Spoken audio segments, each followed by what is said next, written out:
वबरकातुहू। ख़वातीन व हज़रात, मैं आज आपसे एक बहुत ज़रूरी बात करने लगा हूँ। आप इस वीडियो को ज़रूर देखिएगा और इसमें आप जो चीज़ें देखेंगे उससे अंदाज़ा हो जाएगा आपको कि इंडियन मसालों में कंडिमेंट्स जिनको कहते हैं या फिर स्पाइसेस में वो क्या कर रहे हैं आजकल।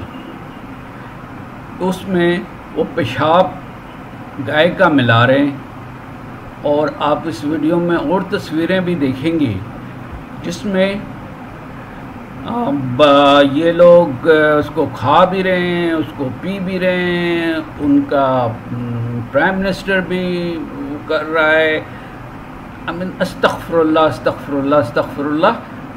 बहरहाल मेरा ये वीडियो बनाने का मकसद ये नहीं है कि किसी को वो किया जाए, बल्कि मकसद सिर्फ ये है कि आप इससे परहेज़ करें, इत्तेनाब करें और ख़ास तौर पे बाहर मुल्क में जितने मुसलमान हमारे हैं वो कुछ आइटम्स जो मुझे मिल सके मैंने इसमें डाले हैं। एंड थोड़ी सी इंग्लिश भी बोल दूं ताकि लोग जो उर्दू नहीं समझते होंगे तो उनके लिए इंग्लिश में भी बोलता हूँ।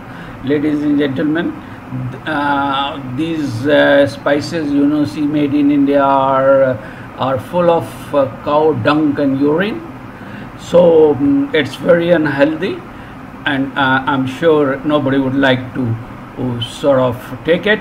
So be careful, all hygienic loving people and Muslims especially all around the world and in UK and USA especially. Thank you very much for watching.